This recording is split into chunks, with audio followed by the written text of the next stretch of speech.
Okay, so I've been hearing more and more about Scotia being compromised. If you haven't seen or heard about what's been happening with Scotiabank bank accounts here, where mine and hundreds of other account holders have had their accounts compromised and fleeced with transactions coming all the way from South America, Colombia. If you haven't done so already, then you need to transfer your funds from your account that's connected to the card to another account. Replacing your card isn't going to stop anything because people have been replacing their cards and still getting charged. So it's not about the card, or it's not about using the card at POS machines or at the ATM. If you've unfortunately been a victim, then here are some things that you can do to ensure that you're getting back your money quicker than the 120 days. After reporting the incident to Scotiabank representative, you're going to get an incident number, and you're going to take that incident number to the bank and speak to a manager for them to investigate and prove that you weren't the one that made the transactions, and you're going to get back your...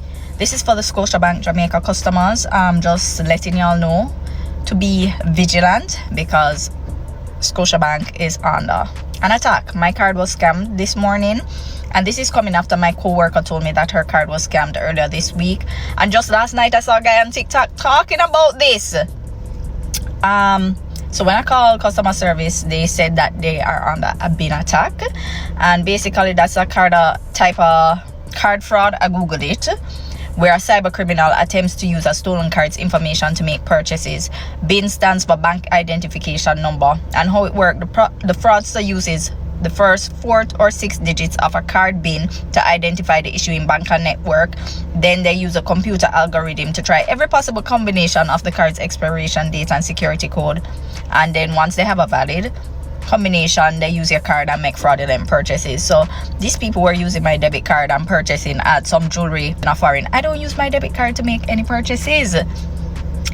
Anywho, what can you do to prevent this? Move your money out of the account. Keep the bare minimum in the account that is linked to your card. This attack is a bin attack, which kind of confused me because usually you can stop those with rate limit in the firewall.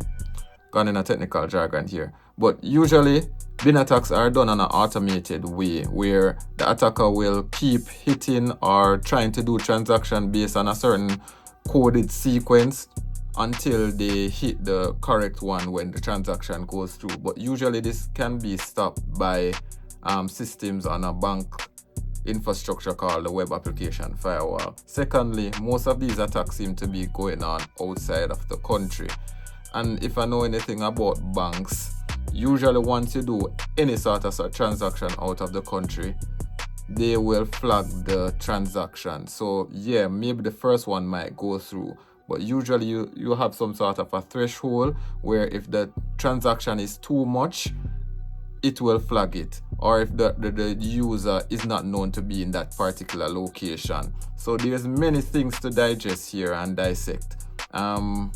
The thing that I find so funny about this is that I've been looking online for this and I don't see any news outlet covering it, but I see many persons making videos and complaining. So I do not think persons will just come randomly and lie. I think something is going on, but a lot of the advices that yes, persons gave out in the videos, they are true. What you want to do, change the card if you can. Move your money from the bank account, because usually you have a account that is attached to your card. You want to move that from the bank account or move it out of the bank totally. Get two-factor authentication on your account. Yeah, the reason I'm making this video is just make people aware. If you have a Scotiabank account, check your bank account to make sure that money isn't seeping out of your bank account. Look out for other TikTok videos like this, because you know, social truth is the best. If many persons are reporting this issue, it can be a coincidence. Alright, at the end of the day, to be honest with you, all of these things I've mentioned, I'm pretty sure some senior security engineer at Scotia have thought about. So this is a moot point. I'm just throwing out thoughts there based on what would go on. So I personally feel this is far greater than Scotia is leading on. Something deeper is always going on, and if you know anything about business, nobody is going to divulge the extremeness of a certain situation, especially if it's going to affect the brand and the reputation of the company. So the most we can do as civilians is wait. If you think you can wait and you trust Scotia, you know, you leave it up to them. Hopefully everyone gets back their money, but yeah, be safe out there.